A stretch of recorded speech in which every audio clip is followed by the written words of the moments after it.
Assalamualaikum warahmatullahi wabarakatuh. Kembali Anda menyaksikan Lensa Pengawasan Podcast Bawaslu Kota Kendari. Kali ini spesial di 2026 kita hadir kembali dengan Ketua Bawaslu Kota Kendari, Bapak Sahinuddin SHMH.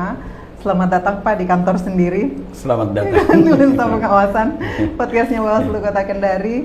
Dan kali ini kita akan membahas mengenai bagaimana refleksi Bawaslu Kota Kendari dan proyeksinya ke depan di masa non-tahapan dan efisiensi anggaran ini. Namun untuk lebih jauh sebenarnya mungkin kita akan perkenalan, tapi tidak usah ya. Di episode pertama kita Pak Ketua sudah perkenalan lebih banyak bagaimana aktivitas beliau sebelum akhirnya di Bawaslu Kota Kendari.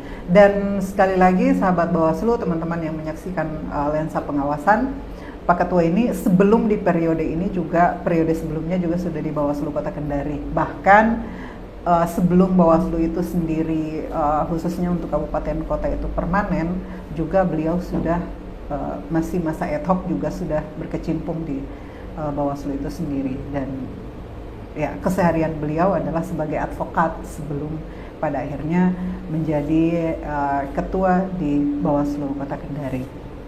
Nah, teman-teman sekalian, Pak Ketua, ya kita bicara soal refleksi dan proyeksi ke depannya Bawaslu Kota Kendari di masa non-tahapan ini. Apalagi kan kita sekarang efisiensi ya. Nah, tentu saja banyak masyarakat yang bertanya-tanya ini soal apa saja kesibukan Bawaslu Kota Kendari di tahun 2025 kemarin, yang notabene-nya kan ini masa non-tahapan. Bisa tidak diceritakan kinerja Bawaslu untuk 1 tahun kemarin? Baik, terima kasih Bu Kordif. Saya kira seperti Bu Kordif sampaikan tadi bahwa saya ini serasa berbicara di rumah sendiri ya. Memang karena ini podcastnya Bawaslu Kota Kendari. Penting juga memang kita harus menyampaikan kepada publik, terutama terkait dengan tugas-tugas kita selaku Badan Pengawas Pemilu di luar masa tahapan. Kita tahu bersama bahwa sejak 2022 kita berkecimpung di tahapan pemilu 2024, kemudian pasca pemilu 2024 kita langsung masuk pada tahapan pemilihan kepala daerah. Itu di 2024 dan selesainya seluruh tahapan pilkada itu ketika tanggal 20 Februari 2025 kepala daerah baik gubernur, bupati, wali kota yang hasil pilkada 2024 dilantik secara serentak oleh Bapak Presiden Republik Indonesia di Jakarta. Nah, setelah pasca itu tentu tidak seperti anggapan mungkin sebagian orang bahwa apa yang dikerja oleh penyelenggara pemilu, terutama Bawaslu. Jadi di non tahapan Bawaslu itu masih memiliki tanggung jawab besar, terutama terkait dengan bagaimana melakukan kerja-kerja pencegahan, dalam artian ya melakukan sosialisasi, penguatan pendidikan politik kepada semua pihak, Nah, khusus di 2025 memang setelah pasca tahapan itu Bawaslu Kota Kendari secara internal tentu bagaimana melakukan penguatan sumber daya manusia di dalam kantor sendiri. Syukurnya adalah dulu personil staf Bawaslu Kota Kendari ini masih ada yang berstatus non pegawai negeri sipil atau non aparatur sipil negara. Alhamdulillah di tahun 2025 itu seluruh staf Bawaslu Kota Kendari itu sudah terangkat, baik itu pegawai negeri sipil maupun P3K. Jadi semuanya sudah. Tentu perubahan status mereka ini yang harus disyukuri dengan cara apa? Dengan peningkatan kapasitas sumber daya manusia mereka, sehingga sepanjang tahun 2025 itu kita terus mendorong agar personil ini semua memahami tugas, fungsi, dan pokok terkait dengan kerja-kerja Badan Pengawas Pemilu itu sendiri. Secara eksternal tentu juga kita tidak bisa melupakan, seperti saya sampaikan di awal, bahwa ada tugas-tugas pencegahan.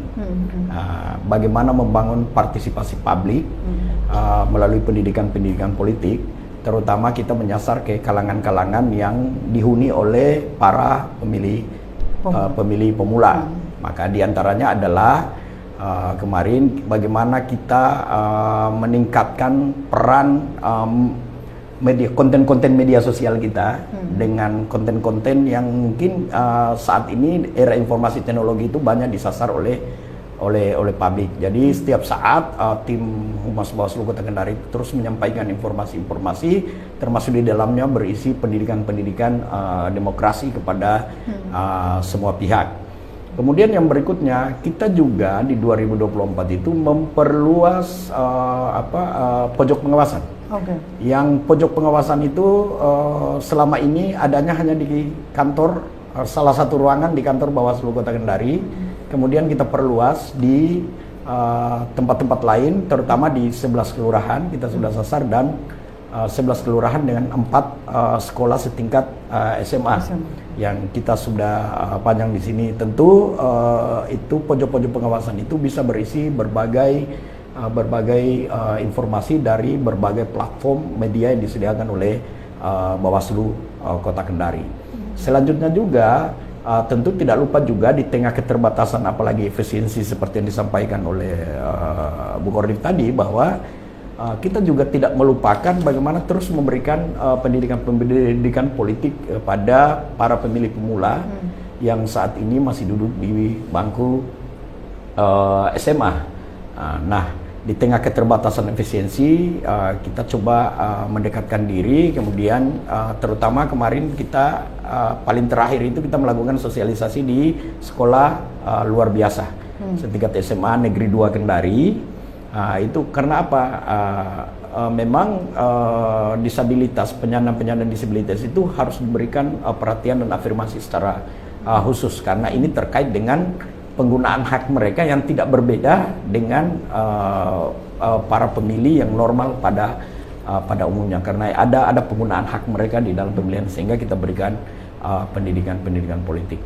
Kemudian yang dilakukan juga di 2015 itu adalah terutama posko aduan terkait dengan data pemilih, karena sesuai amanat Undang-Undang 7/2017 yang masih menjadi rujukan hingga saat ini, ada kewajiban di situ bagi KPU untuk memutahirkan data pemilih secara berkelanjutan. Bawaslu juga diberikan kewajiban untuk mengawasi proses itu, sehingga untuk mendekatkan itu kita membuka posko pengaduan kita lebarkan hingga ke kelurahan-kelurahan dan sekolah SMA. Harapan kita adalah di situ kita sudah lengkapi dengan fitur yang sangat mudah bagi pemilih. Mereka cukup scan barcode, kemudian muncul, cek nik mereka apa sudah terdaftar pemilih atau belum. Jika belum terdaftar, maka kita juga sudah siapkan kontak langsung masuk ke kontak WhatsApp yang disediakan oleh Bawaslu Kota Kendari untuk menyampaikan data diri dan identitas mereka, sehingga Bawaslu Kota Kendari kemudian langsung meneruskan ke KPU untuk dimasukkan dan didaftarkan di dalam daftar pemilih berkelanjutan itu. Baik, ini Pak Ketua, kalau misalnya kita melihat efektivitas sosialisasi ya, secara umum, bagaimana misalnya Bawaslu itu sendiri melihat efektivitas sosialisasi pengawasan partisipatif sepanjang 2025 kemarin dibanding tahun-tahun sebelumnya? Saya kira bahwa di sosialisasi di masa non tahapan itu ini bukan pengalaman baru setelah pasca pemilu maupun pemilihan di 2024. Kita juga sudah pernah mengalami hal yang sama ketika pasca pemilu di 2019. Jadi pada prinsipnya bahwa Bawaslu, terutama Bawaslu Kota Kendari, tidak berhenti selalu melakukan sosialisasi terhadap sosialisasi pengawasan partisipatif itu dengan menyasar berbagai segmen itu tadi. Dan hasilnya juga kita lihat bahwa kalau kita lihat berdasarkan data dugaan pelanggaran baik berasal dari laporan maupun temuan di 2024 itu maka kita harus optimis bahwa demokrasi ke depan itu akan semakin baik. Kenapa katakan begini? Kalau kita berdasarkan indeks penanganan pelanggaran, maka tentu di pemilu 2024 jika kita bandingkan dengan tingkat laporan atau temuan dugaan pelanggaran di 2029 itu sangat jumlahnya sangat kecil. Jadi grafiknya itu selalu mengalami penurunan. Ya, 2019 dari 2019 kemudian di 2024 itu demikian pula kalau patokannya itu adalah pilkada, dalam hal ini pemilihan wali kota dan wakil wali kota Kendari. Jika dibandingkan pilwali terakhir dengan ini mengalami penurunan yang sangat signifikan terkait dengan jumlah dugaan pelanggaran, baik itu diperoleh dari laporan masyarakat maupun temuan oleh pengawas pemilu sendiri. Nah, berangkat dari keberhasilan itu di 2025 juga kita terus melakukan sosialisasi pengawasan partisipatif. Meskipun harus diakui bahwa memang medianya berbeda. Kalau dulu itu kita sering lakukan tatap muka secara langsung menyampaikan, maka di momentum 2025 ini di tengah efisiensi anggaran dan lain sebagainya, kita juga tidak kehilangan akal. Kita terus berinovasi dengan memaksimalkan betul teknologi informasi yang dimiliki oleh Bawaslu Kota Kendari untuk terus melakukan sosialisasi, baik itu berupa potongan-potongan video pendek dan lain sebagainya, terus diupload di media sosial Bawaslu Kota Kendari. Kemudian juga tentu tidak bisa dinafikan bahwa sepanjang 2025 itu ada Bawaslu Kota Kendari itu menghadirkan satu inovasi dalam rangka juga memberikan pendidikan politik, terutama terkait dengan sosialisasi pengawasan partisipatif tadi melalui lensa pengawasan ini. Nah, ini kalau saya coba buka kembali di YouTube terakhir itu beberapa episode itu malah tembus sampai 1.000 lebih jumlah pengunjung dalam ini. Artinya apa? Bahwa saya kira media ini sangat efektif, meskipun memang alat ukurnya nanti ketika tahapan pemilu nanti berjalan apakah kemudian efektif atau tidak. Tapi dari aspek itu saja paling tidak bahwa tujuan kita bagaimana memberikan pendidikan politik itu sebenarnya sudah menyasar. Nah, kemudian juga tentu di tengah keterbatasan anggaran kita masih melakukan juga sosialisasi tatap muka di beberapa sekolah dan lain sebagainya. Terutama juga kita memperluas 2025 itu dengan melakukan perjanjian-perjanjian kerjasama. Kerjasama terkait dalam salah satu aspeknya itu adalah terkait dengan pendidikan politik, pendidikan pengawasan partisipatif ini. Ya, baik Pak Ketua, soal perjanjian kerjasama ini, sepanjang tahun 2025 sudah berapa PKS yang ditandatangani oleh Bawaslu Kota dan itu dengan siapa saja PKS itu sendiri? Jadi dari jumlah perjanjian kerjasama yang sudah dilakukan oleh Bawaslu Kota bersama pihak atau institusi lain, berdasarkan catatan kita sampai akhir 2025 itu sudah kurang lebih 25 perjanjian kerjasama. 25 perjanjian kerjasama itu diantaranya itu menyasar kepada siapa saja. Pertama, kita tahu bahwa tingkat pelayanan paling dasar bagi masyarakat itu ada di kelurahan. Makanya kemarin di 2025 kita mencoba melakukan perjanjian kerjasama untuk membangun pengawasan partisipatif itu dengan pemerintah kelurahan. Kemudian di situ juga kita menyiapkan banner, ada pojok pengawasannya, ada posko aduan tadi terkait data pemilih dan juga berbagai informasi yang berkaitan dengan pendidikan demokrasi itu di 11 kelurahan. Jadi kemarin 11 kelurahan itu Pak, apakah misalnya dipilih atau misalnya seperti apa pemilihan kelurahan? Di 11 kelurahan itu sebenarnya kan kita dari komitmen awal bahwa di 2025 kita coba dulu mengambil sampel di setiap kecamatan satu kelurahan. Nah, satu kelurahan ini menarik karena kita melihat berdasarkan kira-kira satu luas wilayah dan jumlah penduduknya secara geografi. Kemudian yang kedua, tingkat pendidikan atau informasi masyarakat tentu beragam. Misalnya kita di salah satunya itu misalnya di Kecamatan Abeli kemarin. Kita coba menyasar di satu kelurahan yang memang kelurahan itu tidak berada di poros jalan utama tapi berada di paling belakang. Artinya apa? Kita coba menyasar masyarakat-masyarakat yang hari ini berada di pinggiran kota. Untuk apa? Yang mungkin juga dari aspek teknologi sudah masuk, tapi tidak ada black spot memang di wilayah Kota Kendari, tapi paling tidak keinginan masyarakat untuk membuka medsos itu masih kurang, maka kita hadirkan di situ. Kemudian juga ada di tengah kota misalnya, di kelurahan di tengah kota, kita ambil memang kelurahan-kelurahan yang memang jumlah penduduk dan wilayahnya itu sangat luas. Misalnya di Kadia kita mengambil sampel di Kelurahan Bende. Kenapa di Kelurahan Bende? Karena Kelurahan Bende ini wilayahnya hampir sama dengan satu kecamatan kira-kira. Itu wilayah. Tentu dengan berbagai dinamika, apalagi di situ pusat-pusat ekonomi dan lain sebagainya ada di situ. Tentu beragamnya, maka kita coba hadirkan di situ. Nah, itu untuk 11 kelurahan tadi. Termasuk juga kita mengambil kelurahan misalnya di Kendari, kita mengambil di mana, di Gunung Jati misalnya, yang bagi sebagian orang mungkin ya dalam tanda kutip daerahnya sangat jauh, berada di pinggiran dan lain sebagainya, kita coba masuk di situ. Tapi di situ jumlah pemilihnya harus diingat, jumlah pemilihnya besar di kelurahan itu, maka kita ambil. Kemudian juga kita coba menyasar di SMA. Nah, SMA ini memang kita harus sadari baru 4 SMA kemarin. Baru 4 SMA. Tapi di antara 4 SMA itu 3 SMA ini memang SMA yang berada di tengah kota, kemudian favorit. Tentu menjadi menarik juga untuk kita terus memberikan pendidikan politik kepada mereka. Pada saat turun di SMA itu, Pak Ketua, kayaknya ini menarik. Pada saat turun di SMA itu praktik seperti apa yang dilakukan? Jadi di SMA itu memang kita bawa seperti halnya di kelurahan, kita hanya bermodalkan satu banner, tapi di dalamnya itu berisi 3 hal.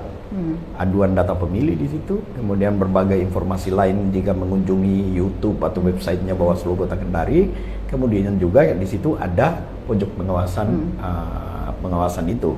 Nah, yang menarik itu adalah di dalam ketika kita melakukan perjanjian PKS, kita coba mengambil sampel beberapa siswa, 1-2 siswa itu kita minta undang untuk mencek mereka apakah mereka ini sudah terdaftar dalam sebagai pemilih apa belum. Nah, kemudian mereka mencoba dengan fitur yang sangat sederhana tadi, scan barcode dan lain sebagainya, dan disitulah kita mendapatkan informasi memang ada siswa yang sudah terdaftar, tapi ada siswa ternyata yang belum terdaftar, maka saat itu juga mereka langsung menghubungi hotline-nya Bawaslu Kota Kendari dengan menyampaikan data diri mereka, dan alhamdulillah kita semua sudah teruskan ke KPU Kota Kendari untuk masukkan dalam data pemilih berkelanjutan. Kalau itu yang menarik. Kemudian yang lain lagi adalah kita coba menyasar ke kampus.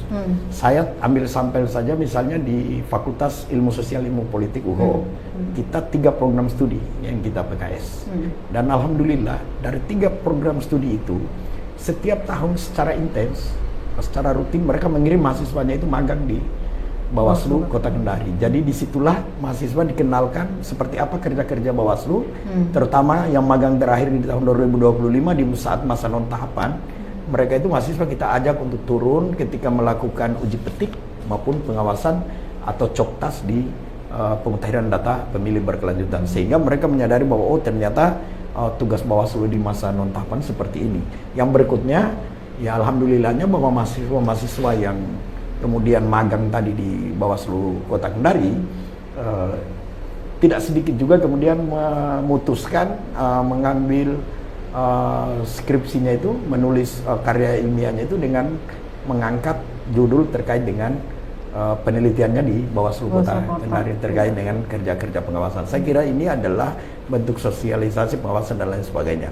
Kemudian juga yang terakhir sekali, kita juga menyasar ke BEM. Jadi kita juga sudah melakukan kerjasama dengan 5 BEM untuk 5 perguruan tinggi Badan Eksekutif Mahasiswa ya. Di Kota Kendari. Artinya apa? Bahwa setiap kegiatan termasuk terakhir itu kegiatan penguatan kelembagaan di Bawaslu di tingkat Kota Kendari, mereka itu kita libatkan ikut menjadi peserta dan lain sebagainya. Harapan kita ini kemudian bisa berkelanjutan. Dan ada satu lagi, bahwa jangan dilupa bahwa kita juga sudah melakukan perjanjian kerjasama dengan Kuarcap. Kuarcap Pramuka di tingkat Kota Kendari.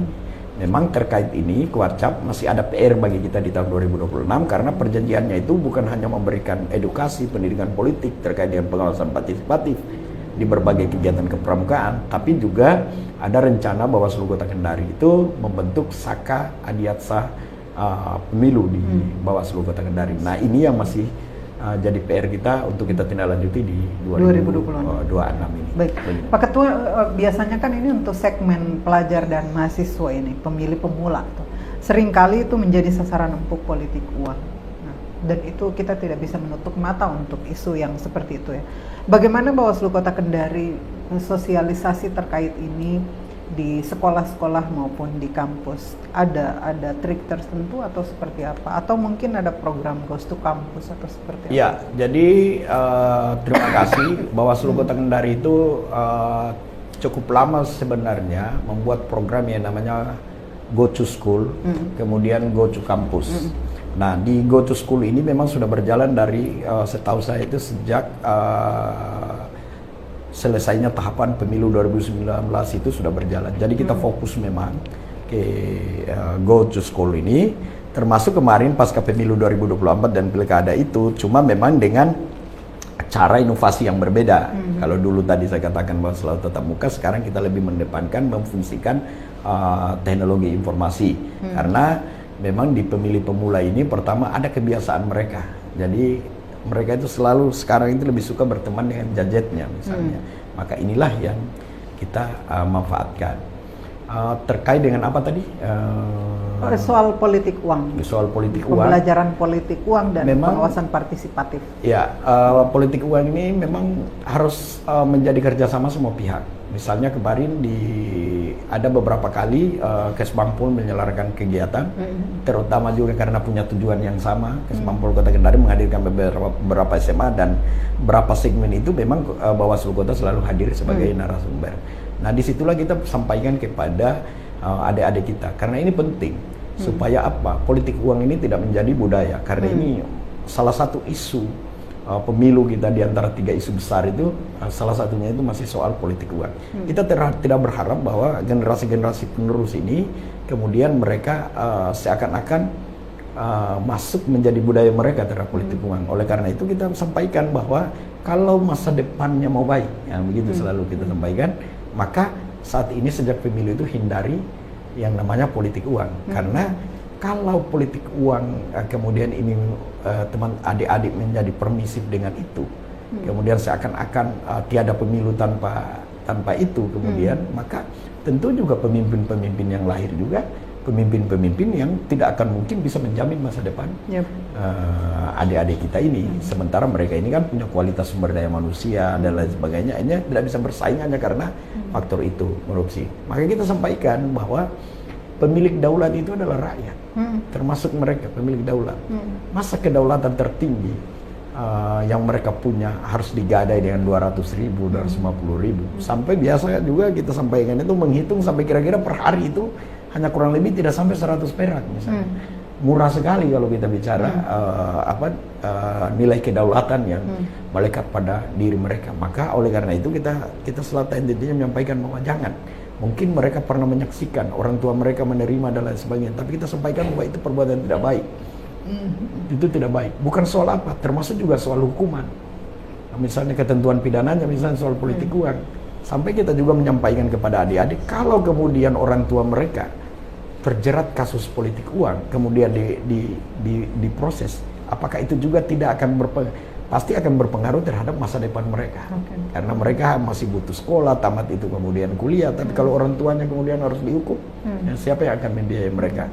Oleh karena itu kita sampaikan bahwa ke depan tolong memang paling tidak kalau tidak mampu mencegah yang lain, paling tidak terhadap diri mereka sendiri dan keluarga mereka itu harus terbebas dari yang namanya politik uang, karena ini memang benar-benar momok demokrasi. Baik, Pak Ketua, tadi untuk MOU dengan tingkat kelurahan, ada nggak spesifikasi yang dilakukan oleh kelurahan itu sendiri? Apakah misalnya mereka hanya pasif saja karena di situ ada pojok pengawasan, atau misalnya adakah tugas lain daripada kelurahan itu sendiri? Sebenarnya awal kita masukkan itu dulu, mereka ada kesadaran coba mengecek lewat itu semua, berbagai informasi itu soal itu sasaran awal kita. Dalam hal ini untuk pihak pemerintah kelurahan sendiri, adakah misalnya partisipasi aktifnya, atau mungkin hanya karena di sini ada pojok pengawasan ya sudah begitu, sebagai bentuk PKS kita di sini kita simpan pojok pengawasan, bannernya. Sebenarnya tidak hanya itu. Tujuan utama kita itu adalah karena sekali lagi bahwa untuk membangun kesadaran demokrasi dengan terutama terkait dengan pengawasan partisipatif, tentu butuh peran semua pihak. Maka pihak kelurahan itu memang kita dorong, tidak hanya soal mereka pasif menyampaikan bahwa ada loh informasinya Bawaslu ini yang dipasang di kelurahan dan lain sebagainya, tapi mereka juga mampu menyampaikan kepada masyarakat. Makanya biasanya sebelum MOU, sebelum apa, kita bincang-bincang dulu, kita memberikan sedikit kira-kira seperti apa hal-hal yang mereka akan lakukan. Harapan kita itu adalah mereka sendiri yang memang notabene dekat dengan tingkat grassroots untuk mampu menyampaikan terkait dengan pentingnya pengawasan partisipatif atau pentingnya memastikan demokrasi itu berjalan baik. Apalagi misalnya di Kota Kendari baru saja selesai pemilihan RT RW secara serentak. Maka kita berharap bahwa pendidikan politik itu dimulai dari situ. Jadi ada pemilihan tingkat paling kecil di masyarakat, memang harus dibiasakan bahwa itu dilakukan secara demokratis, tanpa ada kecurangan dan lain sebagainya, sehingga imbasnya nanti kita berharap bahwa di pemilu itu menjadi cerminan dari pemilihan yang baik tadi di tingkat RT. Itu yang selalu kita dorong. Bahkan beberapa lurah itu selalu meminta sebelum pemilihan RT itu, RW itu meminta kira-kira pandangan-pandangan Bawaslu seperti apa, sehingga disitulah ruang kita untuk masuk menyampaikan ke lurahnya atau pemerintah kelurahan, sehingga di rapat-rapat pada saat menjelang pemilihan RT RW itu, itulah juga yang mereka sampaikan ada muatan-muatan pendidikan politik yang baik. Berarti memang tidak hanya sekedar kita memasang banner bahwa di kelurahan itu yang 11 kelurahan tadi supaya ada pojok pengawasan saja, tapi memang harapannya masyarakat yang berkunjung di kelurahan itu bisa proaktif. Baik. Baik, Pak Ketua, soal proyeksi kita ke depannya ini di tahun 2026 ini, mumpung kita sekarang kan masih di awal tahunnya, memasuki 2026 ini, kira-kira apa tema besar atau fokus utama Bawaslu Kota Kendari? Apakah ada pergeseran strategi misalnya dari pencegahan ke penguatan penegakan hukum, atau tetap konsisten pada pendidikan politik, atau seperti apa? Yang pertama memang kalau kita bicara pencegahan ya kita tetap konsisten, meskipun dengan berbagai inovasi yang coba kita lakukan misalnya. Tetapi tema besar pencegahan itu yang masih tetap. Yang pertama tentu juga kita fokus di PDPB yang terus berjalan. Kemudian pemutahiran data pemilih berkelanjutan. Itu pengawasannya. Jadi Bawaslu itu seperti kemarin di 2025 tidak hanya fokus soal bagaimana mengawasi proses plenonya KPU, kemudian bagaimana mengawasi proses pencocokan terbatasnya pencocokan penelitian pemutahiran data pemilih secara terbatas oleh KPU di beberapa sampel di masyarakat, tapi Bawaslu juga secara mandiri melakukan uji petik. Saya kira ini hal baik yang terus, cuma memang nanti kita upayakan jangkauan sampelnya itu lebih luas lagi, menyasar berbagai elemen itu. Kemudian yang berikutnya tentu kita memaksimalkan perkembangan teknologi informasi kita di tengah keterbatasan berbagai hal yang kita miliki saat ini. Di luar tahapan kita harus terus memaksimalkan ini. Salah satunya ya podcast ini tetap dimaksimalkan dan lain sebagainya. Untuk penegakan hukum memang kita di dalam proses pencegahan itu tentu kita juga harus menyampaikan bahwa kenapa penting kita cegah ini, karena ini juga kalau dilakukan bagian dari pelanggaran terhadap hukum pemilu dan itu berimbas berbagai hal, salah satunya bisa berimbas kepada baik pidana pemilu maupun pemilihan. Namun demikian memang berdasarkan informasi yang kita peroleh kan memang akan ada perubahan undang-undang pemilu maupun pilkada berdasarkan data di DPR RI kan sudah masuk salah satu prolegnas prioritas di 2024. Tentu bagaimana peraturan materialnya dan formilnya itu untuk pemilu selanjutnya maupun pemilihan selanjutnya kita menunggu perubahan itu. Namun demikian di masyarakat tetap kita harus sampaikan bahwa, tapi dalam rangka pencegahan tadi dengan semangat pencegahan, kita juga harus menyampaikan bahwa ada fungsi kewenangan Bawaslu terkait penindakan. Jika ini dilanggar misalnya pada tahapan nanti, ini berimbas pada proses penindakan yang dilakukan oleh Bawaslu.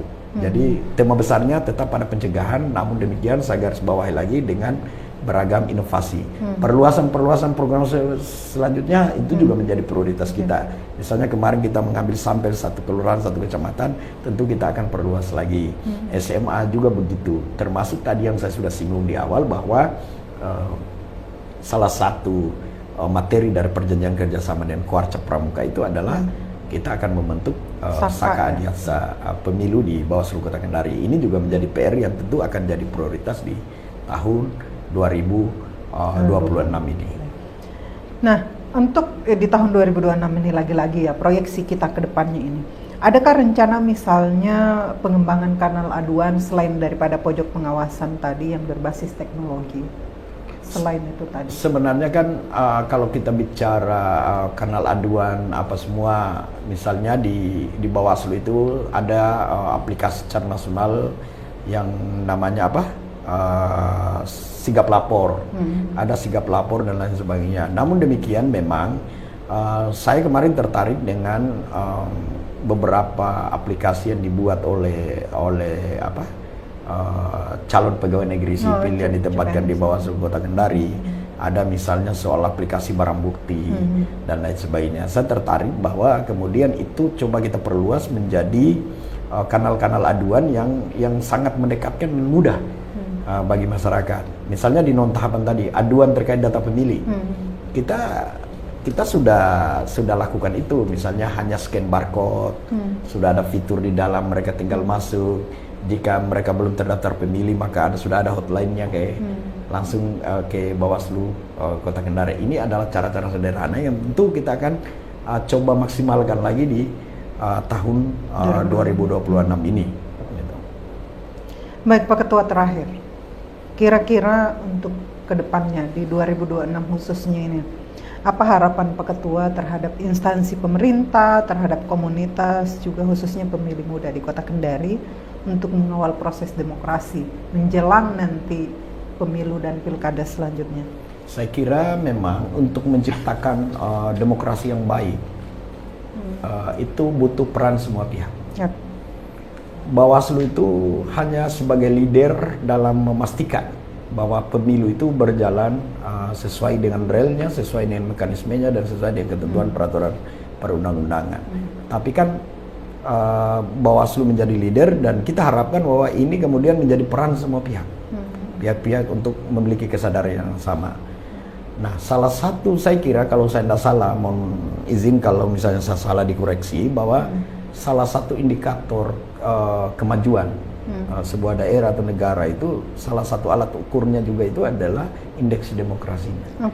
Jika indeks demokrasinya baik, maka tentu juga berimbas pada kemajuan di sebuah daerah. Maka untuk bisa mencapai itu tentu peran semua pihak, pemerintah daerah misalnya dengan segala fasilitas yang dimiliki, mestinya ini menjadi prioritas juga dalam memberikan kesadaran masyarakat, misalnya melalui Kesbangpol kalau di pemerintah kota dan lain sebagainya.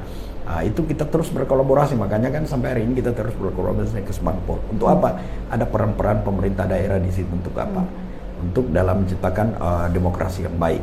Jadi di antara sekian program ya diselipkan juga program penguatan terhadap demokrasi. Kemudian kampus-kampus, saya kira gudangnya pemilih pemula itu ada di situ. Ada sekolah-sekolah setingkat SMA, kemudian ada kampus-kampus. Nah, disitulah mereka kita berharap bahwa tidak hanya belajar soal mata kuliah yang sesuai jurusannya, tapi ketika mereka selesai nanti di luar, mereka akan menghadapi proses demokrasi yang berjalan dan lain sebagainya. Maka ini juga menjadi kewajiban semua pihak. Paling tidak dengan mereka memiliki kesadaran terhadap dirinya tidak melakukan pelanggaran, saya kira itu sudah cukup baik. Apalagi kemudian mereka mampu memberikan virus yang baik dalam demokrasi itu kepada masyarakat, orang-orang di sekitar mereka. Ini peran-perannya. Kemudian juga yang perlu penting juga kita berharap peran partai politik. Partai politik juga itu penting dalam di Kota Kendari, karena dapur melahirkan kepemimpinan itu kan ada di partai politik. Kita berharap bahwa proses demokratisasi internal partai, kemudian penguatan secara demokrasi ke keanggotaan ataupun partai juga termasuk terhadap konstituen mereka. Ini juga penting. Karena untuk memastikan itu tadi termasuk peran-peran komunitas. Itu juga jangan disepelekan. Peran komunitas itu karena memang komunitas-komunitas itu di situ langsung berhadapan dengan tingkat grassroots. Jadi grassroots itu adanya di situ. Jadi peran-peran mereka juga itu, makanya kemudian ada beberapa kegiatan sosialisasi mereka. Misalnya kita tuh menghadirkan perwakilan komunitas dan lain sebagainya. Untuk apa? Sebenarnya tujuan kita bahwa pasca itu kemudian mereka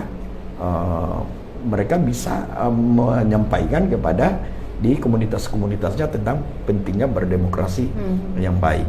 Terakhir sekali itu kan di Bawaslu itu ada namanya kalau dulu Sekolah Kader Pengawas Partisipatif. Itu kalau sekarang itu P2P ya, Pendidikan Pengawas Partisipatif. Memang di Kota Kendari ini belum, karena direncanakan Kota Kendari itu akan dilakukan secara offline. Tapi kita berharap bahwa ada peran komunitas nanti, komunitas-komunitas untuk masuk menjadi perwakilan di dalam proses pendidikan itu. Saya berharap dan saya yakin, optimis saya kalau semua pihak sudah memiliki kesadaran yang sama, memiliki langkah nyata yang sama bagaimana membangun demokrasi. Saya kira demokrasi yang baik pada pemilu-pemilu selanjutnya itu bukan hal mustahil untuk bisa tercapai. Tentu kerja-kerja kita selama ini kita berupaya dengan berbagai inovasi. Hasil akhirnya nanti kita akan lihat pada saat pemilu maupun pemilihan yang akan datang dimulai. Karena sekali lagi saya sampaikan bahwa kerja-kerja pasca pemilu 2019 kemarin yang dilakukan, kemudian hasilnya itu kita bisa ukur kemarin pada saat pemilu maupun pemilihan di 2024. Sekali lagi saya sampaikan bahwa dari soal hasil penanganan pelanggaran misalnya baik temuan atau laporan itu mengalami penurunan yang sangat signifikan. Artinya ada efek lah kerja-kerja yang kita lakukan di luar tahapan itu. Kita berharap bahwa kerja-kerja yang dilakukan di luar tahapan pemilu dan pemilihan kali ini juga akan menuai hasil positif pada saat pemilu maupun pemilihan yang akan datang. Baik, terima kasih banyak Pak Ketua. Intinya bahwa teman-teman sahabat Bawaslu dan yang menyaksikan podcast Bawaslu Kota Kendari ini di lensa pengawasan, bahwa Bawaslu juga tidak bisa bekerja secara mandiri, tapi harus ada kolaborasi baik itu di kampus-kampus, sekolah-sekolah, instansi-instansi pemerintah maupun komunitas masyarakat. Itu juga sangat penting ya. Dan dengan kerjasama itu saya pikir kualitas demokrasi kita bisa semakin baik. Dan ya di 2025 kita hanya 29 PKS, 25 perjanjian kerjasama. Tentu saja di 2026 ini kita bisa melebarkan sayap kita untuk lebih memperbanyak lagi perjanjian kerjasama kita dan bisa mengevaluasi hasil kinerja kita ke depannya. Dan tentu saja sekali lagi harapannya bahwa kualitas demokrasi bisa semakin baik. Terima kasih sudah menyaksikan lensa pengawasan. Terima kasih sekali lagi Pak Ketua. Sampai jumpa di episode selanjutnya. Assalamualaikum warahmatullahi wabarakatuh. Waalaikumsalam warahmatullahi wabarakatuh.